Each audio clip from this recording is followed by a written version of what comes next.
Well, I think it's disappointing that the President of the United States presents his views and opinions in the form of a comic strip, because that's effectively what we're looking at. This is a very superficial glance at something which is equally superficial, and that is Trump's approach to this entire matter.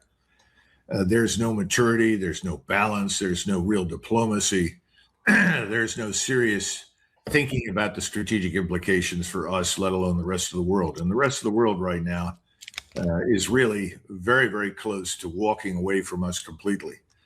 So let's stop and look at these three options. Let's start with the last one, declare victory and walk away. Well, fine, declare victory. The only people that are going to take that seriously are people probably in the White House. Now, the good news is that most Americans are not interested in this. They don't support the war. So, frankly, from his standpoint, ending this conflict is an easy win for Donald Trump. He would be applauded for doing so. But we have the third party. It's called Israel. That's unacceptable. So, scrap declaring victory and walking away. Two, blockade. How effective is the blockade? Well, it's very effective right now insofar as going to breed famine all over the global south. It's reducing Europe to ruins.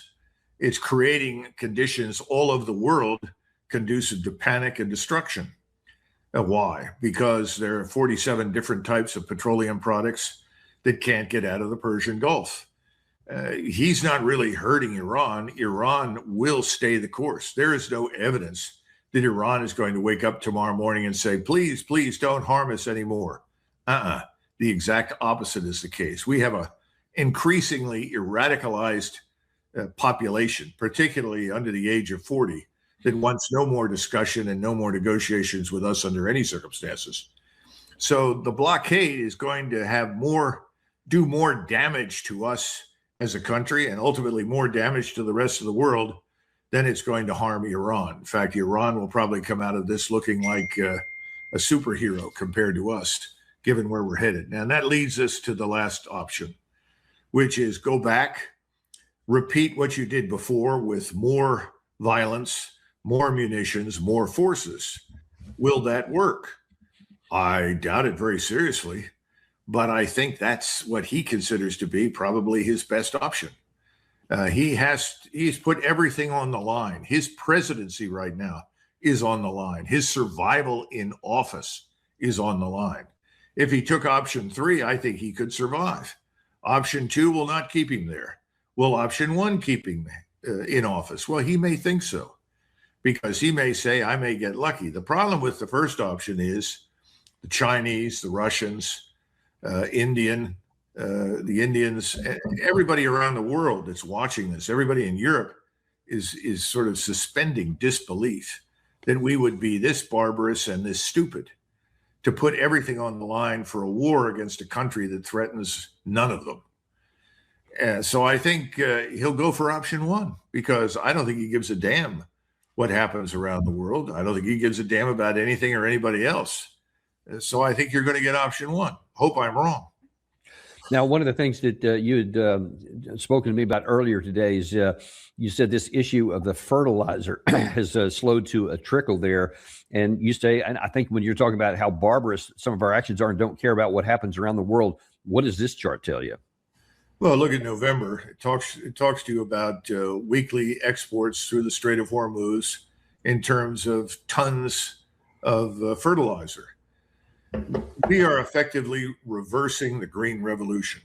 We're robbing the world of access to the fertilizer it desperately needs to grow the food to support the population we have today.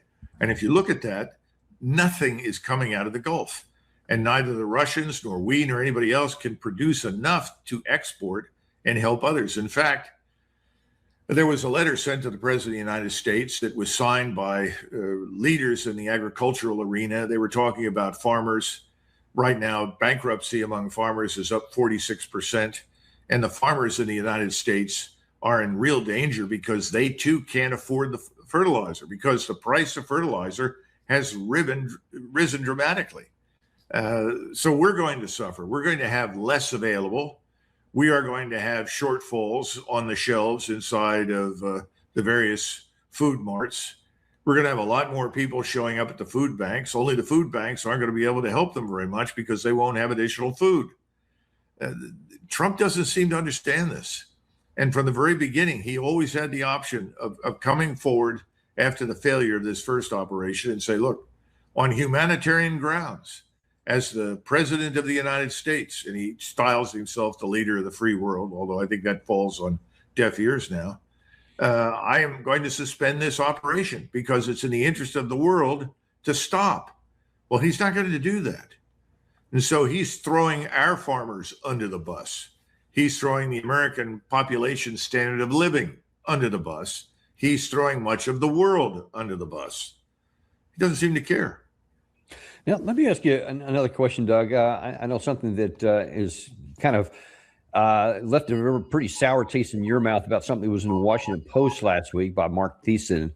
To what extent do you think that this plays into that theme of the diminishing credibility and reputation of the United States and others abroad? Because this one, although this article was reposted by President Trump, he himself didn't say it. But in this, there was one particular part you found particularly offensive. Was a speechwriter for President Bush, which is a frightening prospect, but I think that may explain much. But he certainly is a bloodthirsty individual, and I don't know what that stems from. That looks like blind, unreasoned hatred. And what, I mean, how is this viewed around the world? I mean, that's just another data point. But we've had the fact that we started this war. We had the fact that we killed these kids on day one. We assassinated their leader. Now then there's problems with the price of oil, and it's affecting our allies in Asia, Europe, and Africa already. And now that we're trying to potentially take a step that could go further and harm literally everyone if we go back to the kinetic phase here because of the Iranian response. What is this doing to our future as a nation, almost no matter how this works out? Has this, or do you think we're in the process of changing how the rest of the world sees this from what used to be the city on a hill that we were supposed to be an example for people to follow to something that everyone should fear or even hate? I think we've gone from the city on the hill to a leper colony. And I think we're going to remain in that condition for some time, especially if he presses ahead and unleashes hell one more time on Iran. International sympathy is not with us. I know he's not concerned about that. He's worried about his donors, who are preeminently concerned about Israel, not us. So I don't think it's going to make any difference what you and I say here today. But the truth is, we're being transformed into a leper colony. Nobody's going to want to do business with us under any circumstances. And we've always taken a position that everybody has to do business with us. That's not true. They can do business with alternative sources. What are those alternative sources? Well, lots of them are in Asia. That's particularly true for China and Japan and Korea and Taiwan, and for Southeast Asia. And increasingly, the Europeans are viewing us as certifiably insane. They haven't figured out what we're trying to do because it doesn't make any difference to them from the standpoint of whom we hate or dislike. But when you disrupt the global supply chain and you destroy the energy complex, everybody says, well, wait a minute. These are the people that destroyed Nord Stream 2. You know, what are we doing with them? These are not allies. These people are sick. They're dangerous. They're demented. They're deranged. I think we're losing our standing all over the world. And, you know, we can always take something of a beating just because we're a leading power. But this makes no sense. This borders on criminality. I think the American people in another 2 or 3 months are going to be in the streets in this country. And I think they're going to demand an accounting. And I think the people in Washington are incredibly stupid to ignore that reality, because the things we are doing to others are going to redound to our disadvantage. We're going to see more trouble. We're going to see much higher prices.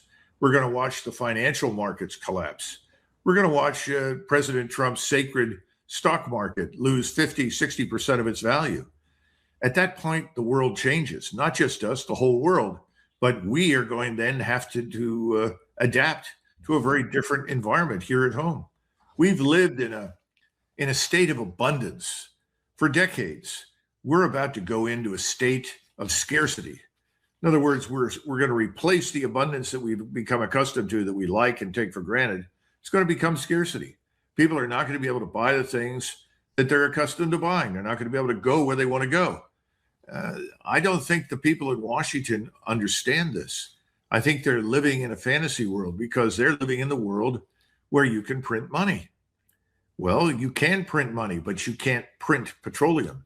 You can't print fertilizer. You don't print nitrogen and phosphates. You don't print silver or gold. So I think ultimately we're going to be in a lot of trouble, but it's going to take a little longer to hit us, another 3 or 4 months. And by then, the American people will be up in arms, and anything's possible at that stage.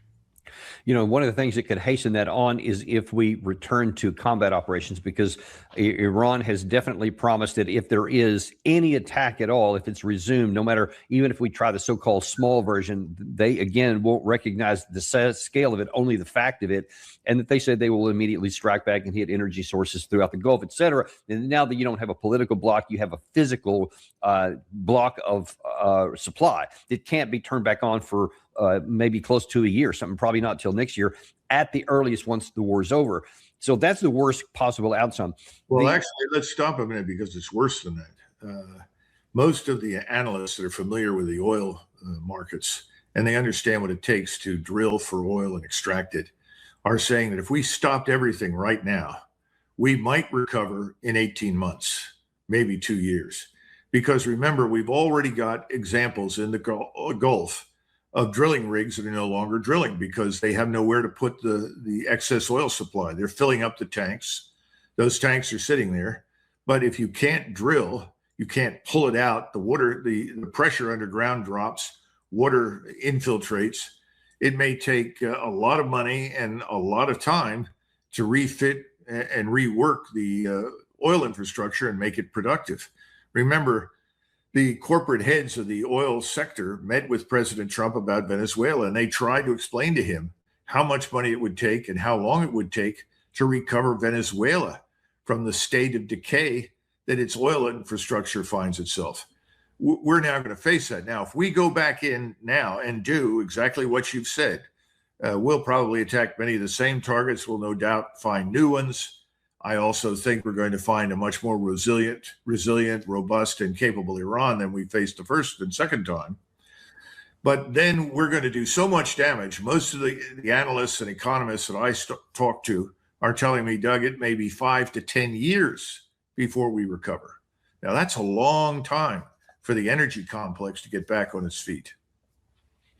Yeah, and so now then the question is, how likely is that? Now, we already talked, and I think that I'm in complete agreement that the best course of action right now is the walk away and declare victory, because that minimizes the damage and doesn't add anything to it. But the second worst one is the blockade. But here's some problems with that.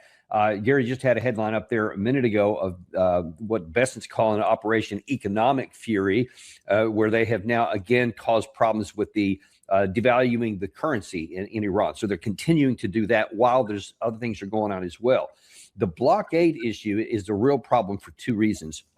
One is that, I'm sorry, wrong picture here. One is that analysts suggest that Iran can endure this for a long time, that it will not cause catastrophic or even serious damage to its upstream industry for a considerable period of time because they have some experience at doing that. Meanwhile, the Iranian side has said, listen, there are limits to how our patience. They said an Iranian source told Iranian press TV that Tehran may take unprecedented military action if the U.S. continues detaining vessels linked to Iran and keeps the blockade going. So even that, Trump may be thinking, yeah, I can just, if I need to go another couple of months, which is one of the timeframes I've heard floated, the Iranian side may not just go along with that, and they may themselves start to do something to either our ships or the blockade or something else, or trying to run it, et cetera. So even that could spark a return. How concerned are you about that? I would go a step further, and I would point out that if the tankers, when they're finally allowed to leave the Persian Gulf, if we stop them in the Strait of Malacca, or we interrupt their journey to deliver their products to China, Korea, Japan, and so forth, we could very easily find ourselves at war with China. And I don't think people are taking that seriously right now. And the Chinese are much better prepared for that than we are. They have built a lot of nuclear power plants. They built a lot of coal-fired plants. They have stockpiled a lot of energy. They're ready, if they have to fight us. They have built an enormous fleet. I don't think it's as good as ours by any stretch of the imagination, but there's a lot of it. And they have the capability to do what Iran has been doing to us. And I would say that capability would be on steroids. And that's the ability to reach out and essentially destroy an entire surface fleet from a distance.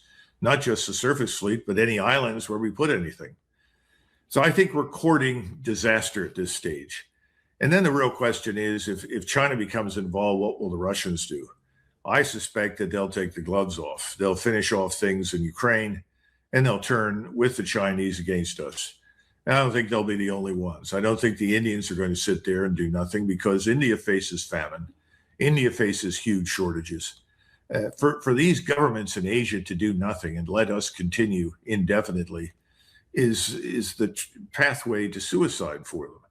Not only will their governments be replaced, but their populations are going to suffer. So I think it's worse than what you've said. It's not just Iran. It suddenly involves everyone else. And I think we got to go back to the region, and who else could become involved at this stage? Who else is on the line for all of this? Egypt, the largest Arab state in the region, and Turkey. And Turkey, of course, is probably the most powerful single military state in NATO. And there's nothing that we've seen hurled at us from Iran that the Turks don't also have. And no doubt in my mind, the Russians would certainly support and stand by the Turks and Egypt. So, this is running out of control. And people like Thiessen and others who are urging mass murder on the basis of arrogance and ignorance, they should be shouted down, because we don't need that. We don't want that. And that could be the end of us. You could see the complete collapse of American national power. We're already on the edge of serious trouble, but that would be the end of us. Sorry about that. It's one thing, Doug, if it's a Washington Post reporter, because he's the guy that just writes an article, right? He apparently President Trump listens to him, but it's even more concerning when there are guys who we know have President Trump's ear and that he listens to. Let me show you something that was in Axios, I think yesterday, the lower left-hand side here. Trump is also consulting with hawks outside the administration, including Washington Post columnist Mark Thiessen, as mentioned, but also retired Army General Jack Keane and Lindsey Graham. And let me show you what Jack Keane is saying. Here's what we should do. We can't look at the regime through the prism of United States logic, values, and reason. We have to look at the regime in terms of who they really are. Hardliners are running the regime. What matters the most to them is to stay in power. They will ride this economic peril out. They don't care about the suffering of their people. Shutting electricity down, gas lines, and other economic indicators that the people are suffering. That does not move them. What does move them is the desire to stay in power. That is why we must go back to combat operations and maintain the blockade and use our intelligence services to undermine this regime so it does not just suffer economic collapse, but political collapse as well. Now, we know what Benjamin Netanyahu is trying to tell Trump. We don't even have to ask that question. But when you see guys like Thiessen saying what it was in that Washington Post article, you know what Lindsey Graham is saying too. And then here's Jack Keane, a 4-star general, retired straight out of casting, central casting, as Trump says a lot of times. When all of those voices are saying a version of what he said here, it's going to be pretty hard for him to resist that, don't you think? Well, he tends to be influenced by the people that have access to him. Not everybody has access. And we have a lot of evidence, as we've seen recently from the article in the Atlantic, not that the Atlantic is the paragon of truthfulness and objectivity, but we did learn a great deal about Vice President Vance's personal thoughts and his concern that President Trump is not getting a full picture. We've had lots of people spin out fantasies about General Kane and how he is the adult in the room and all this kind of business. There's not much evidence for that. I think it's very dangerous. I don't disagree with you at all. And I think what's really worse about all of this is that these people are out of touch with what is happening inside Iran. This is not sinking in. If you were to remove all of the people today that hold positions, responsible positions in the Iranian government, the people that you would get are much younger and are fully radicalized. Imagine if you had 20, 30 million people under the age of 40, all of whom want blood, who have decided that we can't be trusted, we don't want to negotiate, and are willing to fight to the bitter end and do whatever is required to be victorious. That's a terrible situation to be in. It's the last thing you want. This is back to this absurd idea of unconditional surrender. And that's effectively what Keane and Lindsey Graham and Thiessen and the rest of these neocons, all of whom are closely aligned to and in support of Mr. Netanyahu, want. They want unconditional surrender, just as Israel wants the total destruction of Iran. None of those things are in the interest of the American people. That's the problem. We're not interested in that. We don't want that. And then to compare this to the outbreak of World War II and the way people in the United States felt after the Japanese attacked us without warning on a Sunday morning at a time when Americans had very different sets of values from the ones we're accustomed to today is absurd. And this other thing about they don't share our values and concerns. They don't care about their population. I couldn't disagree more. I think they care very much about the population.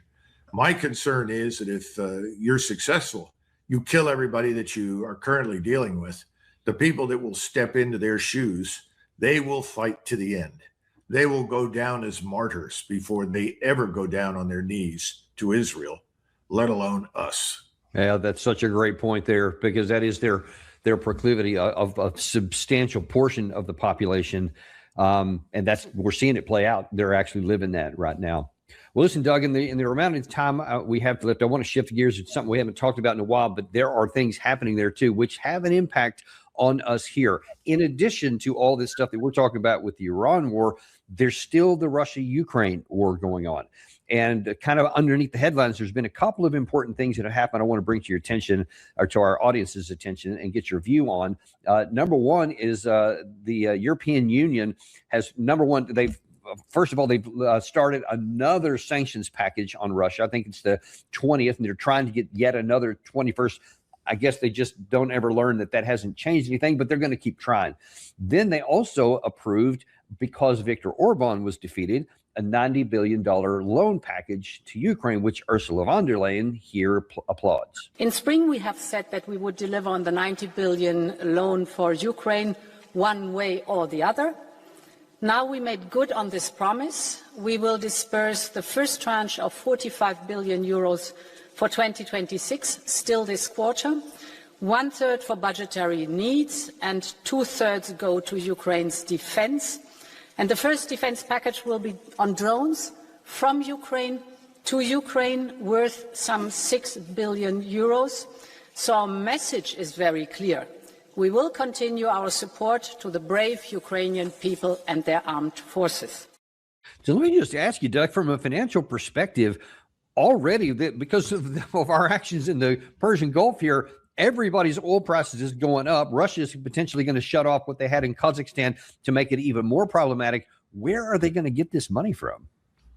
Well, that's a good question. I'm sure they'll find a way to print some.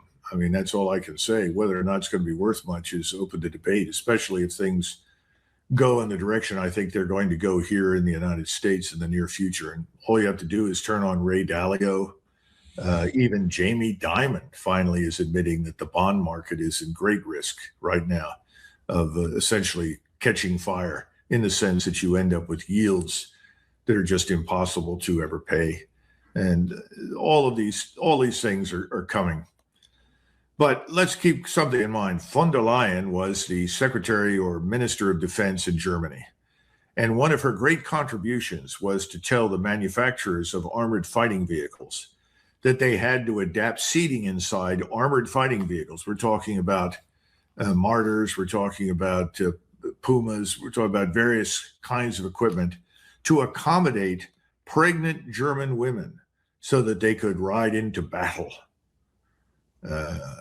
The last thing I would want if I had a daughter and she were pregnant was to stick her in an armored fighting vehicle and send her into combat. But this is the level of craziness.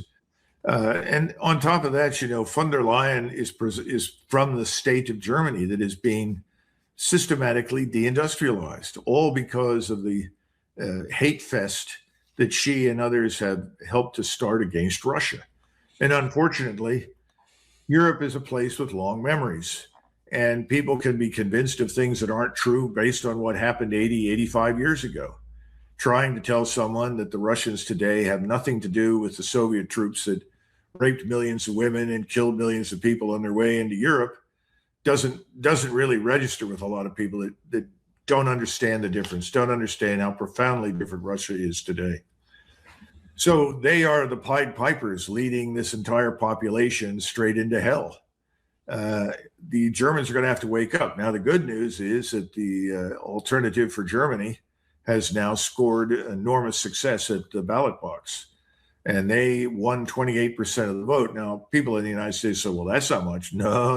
You have to understand, when you look at the multiplicity of parties and the percentages that others have, the Alternative for Germany, by any normal standard, should have a role in governing Germany.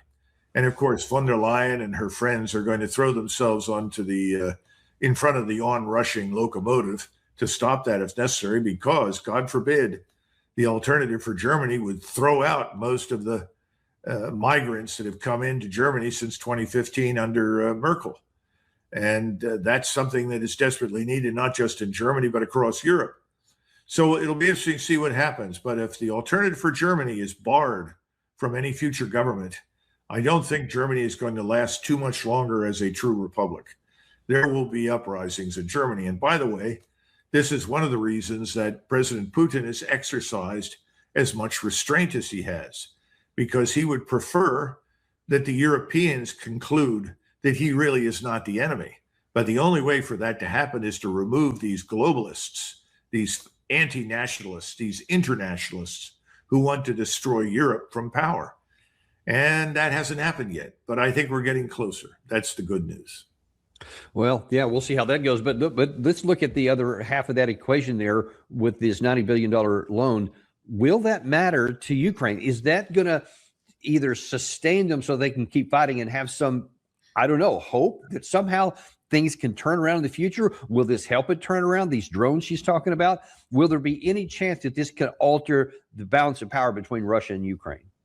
No, but we have to reckon that 50% of this will end up in offshore accounts belonging to Zelensky and everybody else in his government, including many people in parliament, many of his senior officers and diplomats, all of whom have been stealing everything they could get their hands on. So that's the first thing.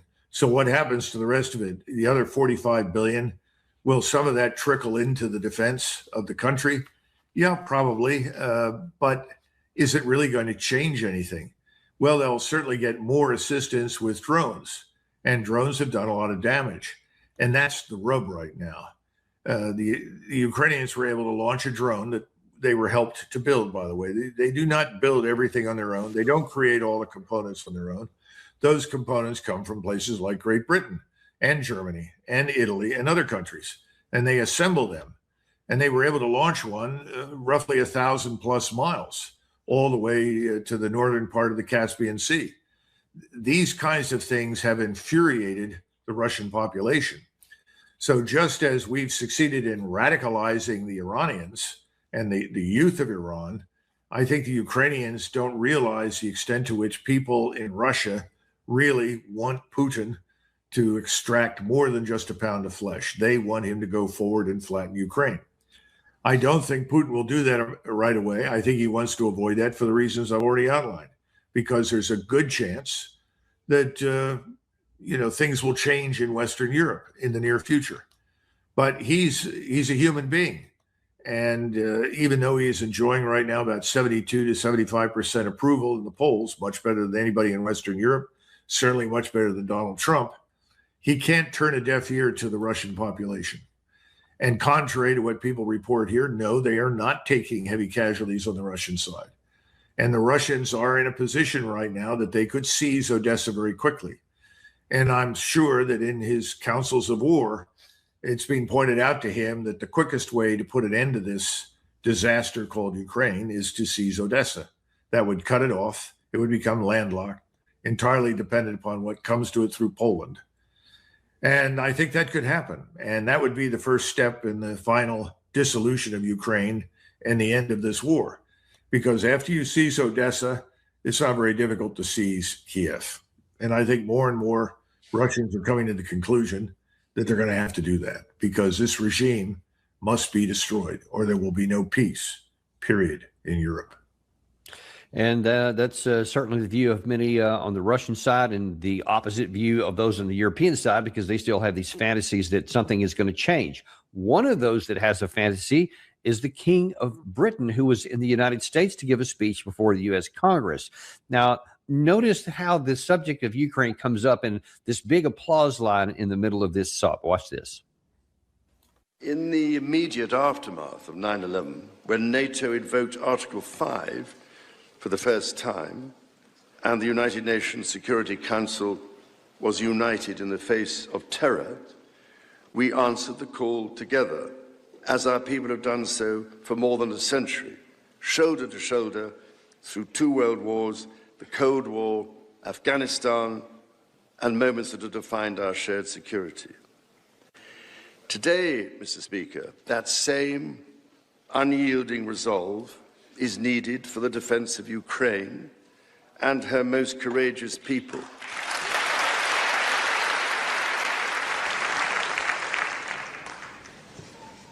It is needed in order to secure a truly just and lasting peace. Truly just, so he's still, I don't know if he's been listening to Keir Starmer, because that's almost, that's his go-to statement, this just and lasting peace. Are they disconnected from reality? Absolutely, completely. And I think that we may, unless King Charles III leaves office in the near future, I think you could actually see the end of his dynasty. That's the sad part. I think Britain is now in need of dynastic change. Now, you said it sounded like Keir Starmer. I'm sure that's true. Keir Starmer's approval ratings are where? In the low 30s. I think the King's approval ratings are probably down there with him. I haven't looked at them lately. He's not taken seriously at all, whereas his mother was held in very high esteem, commanded tremendous respect. He does not. Now, hopefully, that could all change with the ascent of William to the throne. I don't know. But the bottom line is this is pure nonsense. But what's disturbing is that you saw all the usual suspects, Democrats and Republicans, all stand up and cheer on this stupidity. If they're not careful, they will ultimately succeed in getting what they want. And they seem to want a world war in which they want to fight everyone. And they may succeed because increasingly everyone wants to fight us. And by the way, with all due respect, Britain lost everything the last time it fought with us. It lost its national power. It lost its empire. Britain adds almost zero to our capabilities and our forces. And that's sad because that was not the case 80 years ago. But at this point, I wouldn't expect very much support from anybody if the kind of world war develops that I think is possible now. All of this hinges on some decisions by President Trump, just as whether or not the world went to war in 1914 really hinged on the decisions that were made by the Tsar of Russia. People will recall that the Tsar of Russia decided to mobilize his country in support of Serbia against Austria. That brought on the First World War. It wasn't necessary. Serbia was not a vital strategic interest to Russia, and the Russians could have talked directly with the Austrians and said, let's iron this out some other way, and made it very clear that under no circumstances did the Russians want to go to war with anybody. But he did the opposite because he at the time was surrounded by warmongering voices telling him that this was his path to greatness. We know now it was his path to destruction. And death for him. Yes, and Russia has only recently recovered, thanks to Putin, the man that everybody here wants to hate. Indeed. And in fact, speaking of him, you mentioned a while ago the Ukraine side is getting better at its long-range drones. They've been striking some in the Ekaterinburg and several other places on the Black Sea coast that's hitting a lot of oil infrastructure, which is also starting to cause a lot of angst and anger inside of Russia. President Putin was actually forced to address it. The Kyiv regime and its patrons have resorted to openly terrorist methods. The reasons are obvious, clear to everyone. The enemy is unable to stop the advance of our troops along the line of contact, and is losing territory every day. Hence the reliance on terror against both military personnel and civilians. They hope this will change something. It won't change anything, but the threats are there. As a reminder, in September, Russian citizens will elect deputies to the 9th State Duma, and large-scale campaigns will take place at the regional and local levels. Our priority is the safety of all election participants, candidates, election commission members and observers, and the tens of millions of people who will come to the polling stations. This primarily concerns the Donetsk and Luhansk People's Republics, and the Zaporizhia and Kherson Oblasts. Their residents will be electing federal-level deputies for the first time. And those who deny Donbass and Novorossiya their historical right to be part of their homeland, part of Russia, will, of course, try to hinder them. So President Putin is saying not only are we not losing this war, we're going to deepen its connection already in these 4 oblasts into the Russian by allowing them to vote for Duma deputies for the first time. What do you make of that? Well, these people are Russians. And he wants them to vote. He wants them to have a say in their future and their destiny. So I think that makes infinite sense. This was always from the very beginning about the treatment of Russians in Ukraine. Russians in Ukraine were reduced to second and third class citizenship. Their rights were violated. They were mistreated. They were being forced to, quote unquote, Ukrainianize or lose everything. And ultimately, that's why the Russians intervened. The war that ensued really ensues because of us. We encouraged it. Remember that the initial negotiations in Istanbul would have produced an end to the war. And that's when we sent the clown in chief from Great Britain, Boris Yeltsin, and he walked Boris in. Johnson. Excuse me, Boris Yeltsin, yeah, Boris Johnson. Although I can see where you can get them confused. Yeah, there's certain clown-like tendencies on both sides, but he walked in and said, absolutely not. You'll have the whole might and power of NATO behind you. We want you to fight. And so he said, okay. And he's been doing it ever since and richly rewarded for it. But his country's destroyed. They're down to between 18 and 20 million people in Ukraine. That's all that's left. Most Ukrainians that have left and gone to Europe or elsewhere in the world have no intentions of ever coming back to Ukraine. Ukraine is a dead state for all intents and purposes. Now, Putin did not set out to create that. That was created by the leadership of the West when we decided to make Ukraine our proxy to fight Russia. We ought to stop. And I thought, as so many other people did when I voted for President Trump, and where originally I was supporting RFK Jr., I know what he would have done, but I did hope that President Trump would walk away from this. But I want to leave everybody with this picture in their minds. We have a president that communicates with us through a comic strip that he creates in the middle of the night when he sends out a quote unquote rage tweet or something like it, perhaps while he is, as Joe Rogan said, spray tanning himself. This is not only unprecedented, it's appalling, it's disgusting, and it's not befitting anyone who holds that kind of high office. President Putin does not do that. President Putin is the picture of calmness, certainty, straightforwardness, and honesty to his population. That's why he has support. That's why people believe in him. But he's also careful about what he says. And he doesn't threaten anything that he does not deliver on. And he prefers not to threaten at all. I wish that were the case for the president that we have right now. It isn't. And I think it's dangerous. And if something is not done shortly, and he goes ahead and expands this war by bombing and striking Iran for another several days or weeks, I think we're going to face a new world, and we're not going to like it very much because we're the leper in that world that nobody will want to deal with. And it could easily lead ultimately into a war where everyone decides the only way to stop the maniacs in Washington is to organize and fight them.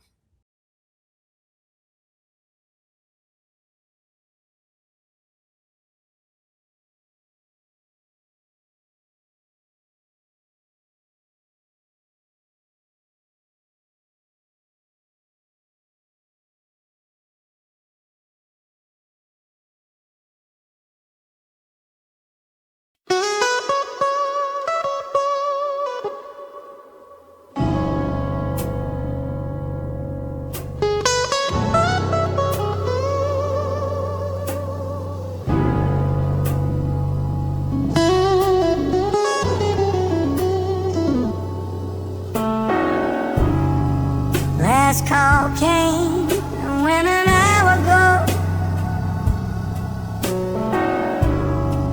Still got nowhere in this town to go. Your chair is empty by the wall. I still